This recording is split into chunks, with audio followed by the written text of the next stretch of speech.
just that whole decision-making process and how you feel now that practices are back in the games about 3 weeks and change away. Yeah. So obviously, with all the uncertainty and everything in the past after the season got canceled, I had to sit down with my parents and sit down with the coaches and come up with a plan and a decision for me.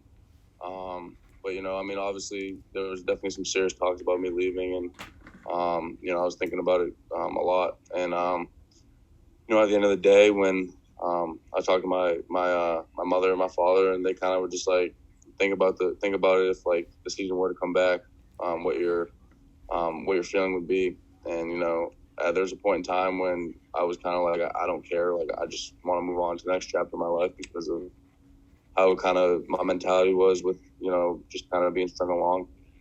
But when the Big Ten decided to come back, and I knew that right then and there that I was excited to play. And I the one thing that like I think gets misconstrued about the whole thing was I never like left school. I never like opted out. I never like and stopped enrolling in classes. I was always here. But with the season coming back, I never left, and I'm very excited to play. Donnie Collins. Hey, Pat, there was a couple of weeks there, obviously, where the Big Ten was, a will they, won't they kind of thing with coming back. How closely did you follow that, and how frustrating was it for you, considering you did have a decision to make there? Yeah, it was definitely frustrating. I mean, I had a couple of deadlines like in my head that I kept telling my parents and the coaches that like, if there's no decision by this deadline, I'm going to leave. If there's no decision by this time, I'm going to leave. But I just felt like I kept pushing it back just because I wanted to still play for Penn State. But it was just frustrating to see because, you get all the media outlets like, Penn State Barstool and all these other media outlets from any other team in the country just kind of saying Big Ten football is coming back, but we don't know for sure. And, I just wish that there's more transparency, but I'm just happy that the Big Ten put our health and safety in the forefront of everything. And that was their first initial thought. And, when the testing allowed for us to come back and play safely, they made the right decision. So I'm just happy to get going and playing. Mark. Hey, Pat, appreciate the time this morning. No problem. What is it about Journey Brown? Just his story is so interesting, him having overcome all that adversity to kind of get to the point where he is now, looking like one of the best running backs in the country towards the end of last season. What is it about Journey that's allowed him to do that? Yeah, JB's my man. I mean, we've been friends since I've came in here. He's treated me really well, and we just respect each other's work ethic. And I think that he takes that adversity that he's had to deal with and just takes it and uses that as fuel to the fire. He comes in every single day and is ready to work, and he's always learning. He always wants to get better, and I think with the new offense, it's going to allow him to work to his skill set and work to get him the ball and make plays in the open field. And I think he's ready for a breakout year, and I can't wait to see what he does on October 24th. Andrew Porterfield. Hey, Pat. Thanks for doing this. Obviously, the NFL is the ultimate goal. What has Coach Bowen done for you over your time here to make you a better tight end both on and off the field? Yeah, Tebow's done a lot for me. Just working extra with me, making sure I understand defenses, expecting the most out of me during practice every single day, holding me to a high standard so I don't get, complacent. I can't thank Tebow enough for everything that he's done for me and done for my family especially. He's been a great role model for me, and that's someone I've always looked up to. And, I want to get, after my football career is done, I want to get into the coaching profession, and I think that he's just been a great role model for me to follow along in his footsteps to, coach how he coaches and just kind of be a father figure to most of the guys in the tight end room, and not just us, but the whole team. And he's always demanded excellence from me since the first day I started on campus. And I'm just happy that everything he's done for me, and he's pushed me, and I just can't say enough great things about him. Greg Pickle. Pat, I hope I phrased this question right, but obviously so much has changed with how you guys practice and meet and how you'll get ready for games and play games. And we know a lot of that stuff, the masks, the shields, the social distancing, the Zoom meetings. But are there anything that, as outsiders, we wouldn't know about that's changed with the way you guys operate that maybe would surprise people, or that was maybe a surprise to you once you guys started back? I mean, is there anything that is maybe outside of the norm or outside of the obvious that you guys are doing that is different with everything that's going on? I mean, obviously the Zoom meeting is definitely difficult, just because you're not in person, and I feel like most of us learn better in person. But I mean, we've adjusted well.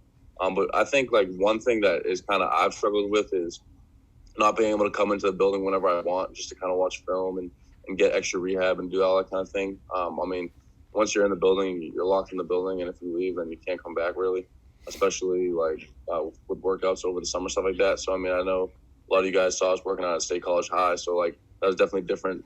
Being able to like plan my day around class and stuff like that. Just go to State College High and work out there. But it's definitely different not being able to just come in and swipe in the building and just be here whenever we want. So it's definitely something that's really different and hard to get used to. But, you know, with the season starting and us kind of being in the building a lot of the time, it's kind of good to be back here and just kind of doing my own thing, like my normal routine in the building. I apologize if I mispronounce this. New BS Wilborn.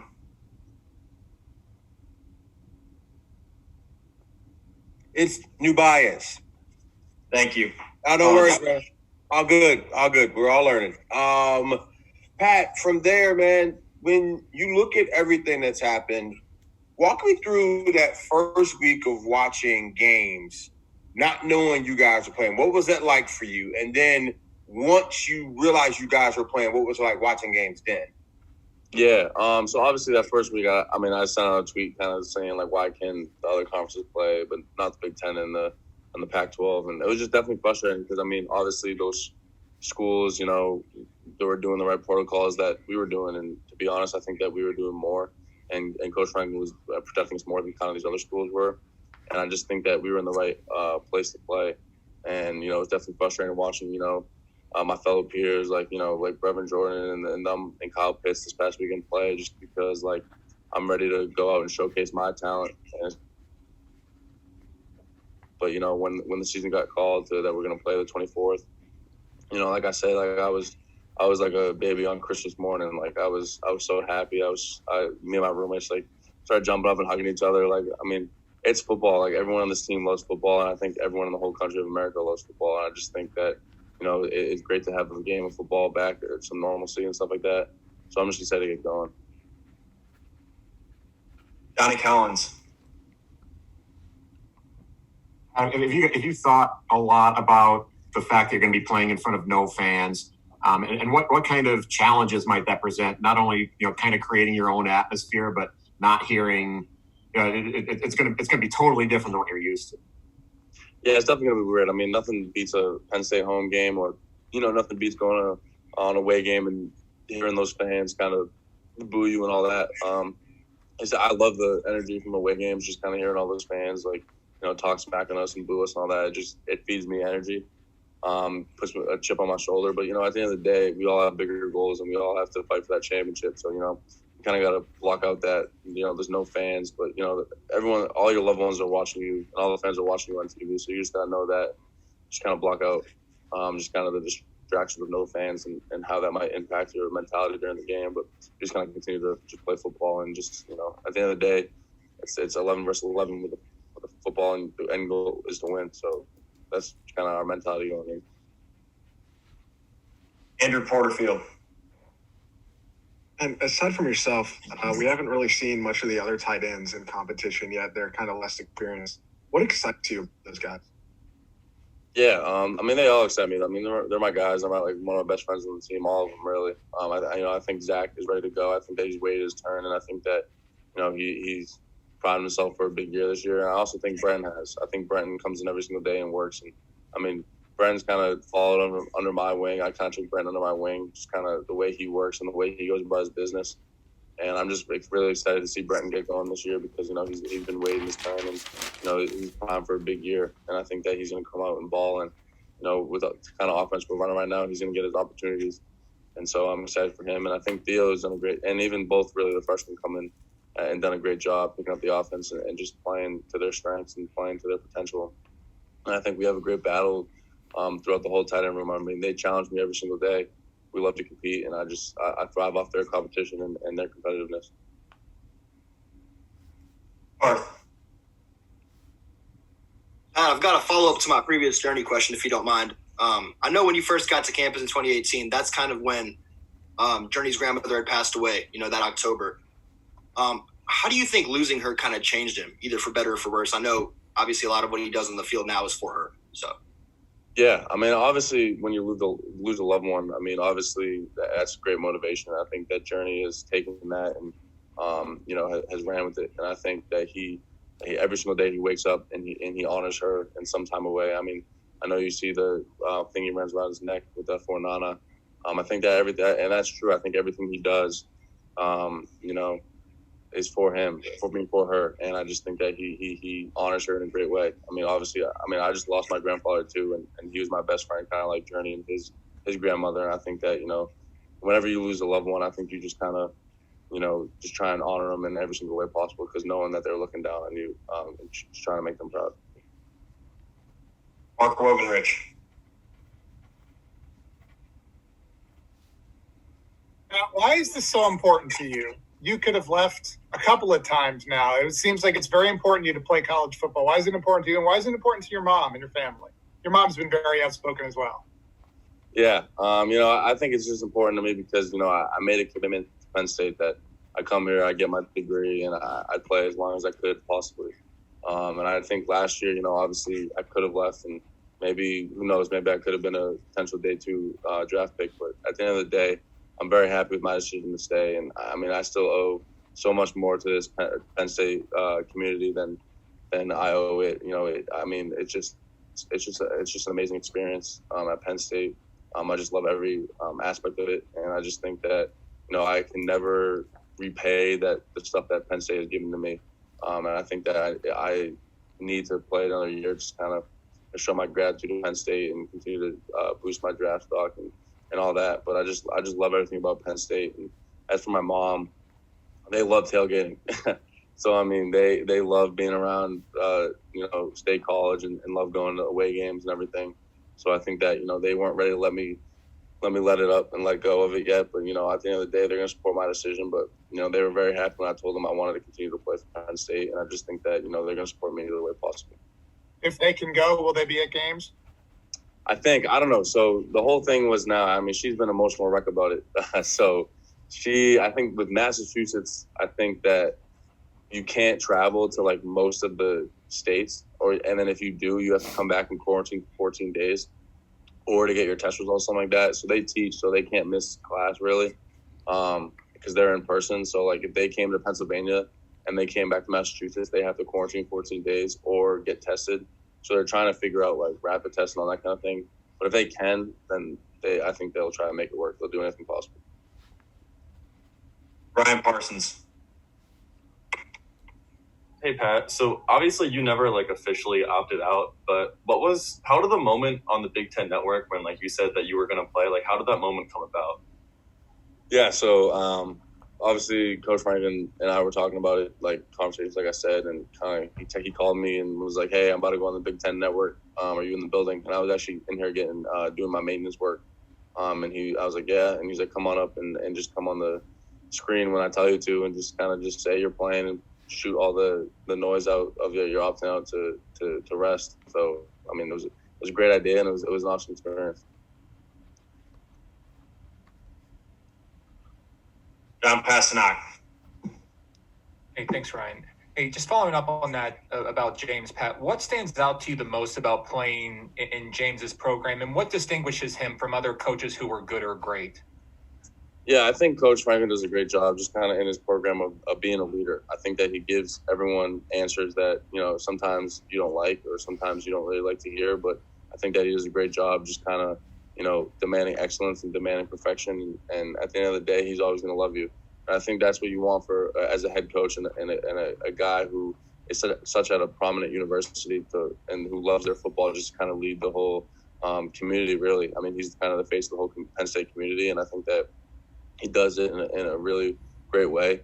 And I think that at the end of the day, if you're a recruit, I just don't get why you wouldn't come to Penn State, especially if you're from around this area, because, it has everything a recruit wants or what a college student needs or wants or whatever. And I think that at the end of the day, he's gonna love you. Elton Hayes. Thanks, Ryan. Hey, Pat, how are you doing this morning? Good. How are you? Good, man. Good. Hey, obviously this season's far different than anyone that you've ever, played in. Anyone's ever played in. I know with the season starting in October, late October, and the Big Ten's strict coronavirus protocols, making sure that everyone on the team stays on the same page in terms of social distancing, masking up like when they can and stuff like that's paramount. What are ways that you've kind of seen, your teammates and coaching staff kind of policing each other and holding them to that task? Yeah, I mean, obviously, when you're in the building, you have to wear a mask, and when you're out to practice, you have to wear like a mask type, face shield type thing. So I mean, we take all the right protocols around the building, and obviously in our meetings and stuff, we stay socially distant, and we're on Zoom and all that kind of thing. But I think that it's not really when you're in the building that you're kind of not safe. It's when you leave. So I mean, I think that we've had great rules and great, team awareness about when we're outside of the building, what we need to do to stay safe and who we're interacting with. And I mean, as a team and as a leadership council, we came up with rules that we need to follow. And if not, then there's obviously consequences for that. But I think that, everyone on the team is, following those rules and staying safe. Because, I mean, at the end of the day, we just want to play football. Joe Giuliano.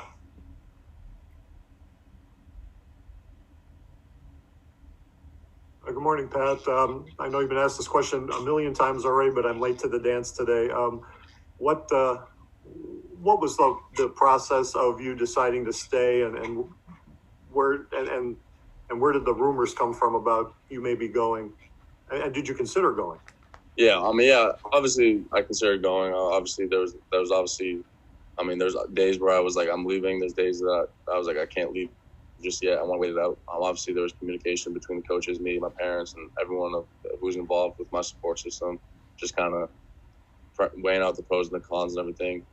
And going for and obviously, I mean, I just wanted to stay as long as I could, just kind of see if I could play again for Penn State. And I got that chance, so I'm going to take it and run with it.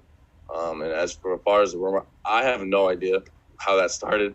I think that it was from like a Grubhub driver or something like that. I don't know.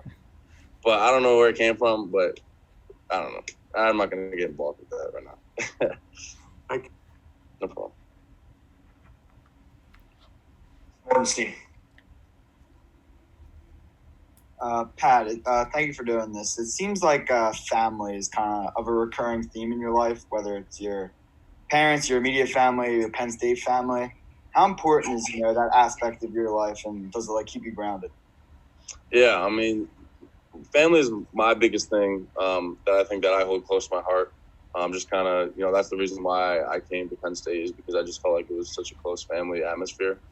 And I think that, the way my family raised me, my parents raised me, and even my aunt and my uncle, I just think that, they just raised me in a way where if someone shows me love and respect, I'm going to have to show them it back. And I think that's everyone in my family has given me that. And I think that, I just, I'll do anything to make my family proud and represent my family name, and, just put them first. Andrew Porterfield. You mentioned raising your draft stock earlier. What have you been working on this season, and what do you need to continue to work on to make that goal? Yeah, I just need to, continue to play football the way I've been playing it. I just need to continue to have the right mentality going on the field. And I just need to continue, my knockback on inline blocking and just kind of just being more of a finisher on blocking. I think that's one of the biggest things that I wanted to work on coming back. And I think, there's definitely some strides that I've taken, but there's definitely some strides that need to be taken right now. And I think that, getting my feet back wet up to, the pads and everything like that, I think that I'm taking the right steps. But I just need to continue to work, and I just need to show that I've grown from last year to this year. I think that if I do that, then I'll be in a good position moving forward. Mark Woganrich. Hey, you were in the building when the announcement was made? You were at the football building? No, I was at my house, in my apartment. I was just with my roommates, and we just saw it announced, and we were all happy. What was the first football thing that you wanted to do when you knew you were going to play football again? Score a touchdown at Beaver Stadium and break the record. That's the first thing I wanted to do. No, but I just want to get back on the field with my brothers again, just competing against each other, and just playing the game of football with the guys that I've played with since I've been here. Grace Brennan. What did it mean to you to see your mom and other parents fight so hard for the Big Ten to be able to play this fall? Yeah, I mean, it meant a lot to me. Obviously, my mother's my rock, and I'm not afraid to admit it. I'm a huge mama's boy. I love my mom, and my dad gets pissed at me all the time because I always call my mom or I always text my mom because we have a great relationship. But I'm just so appreciative of what she's done, and she has put her name out there. But my dad also helped her out a lot too. So it's both my parents. My dad's just not a big social media guy. So, I'm really appreciative of them, too, and how hard they fought for, me being able to play Penn State again, and really not just me, but my whole team and the whole Big Ten Conference. I think I'm very appreciative, the Ohio State parents, the Michigan parents, the, Nebraska, whatever, all the other teams in the Big Ten fighting for us to play. And I just think it means a lot that, everyone's parents who fought to play for us, really, really want their sons to be in the best position to help their future. Kenny Schreilinger.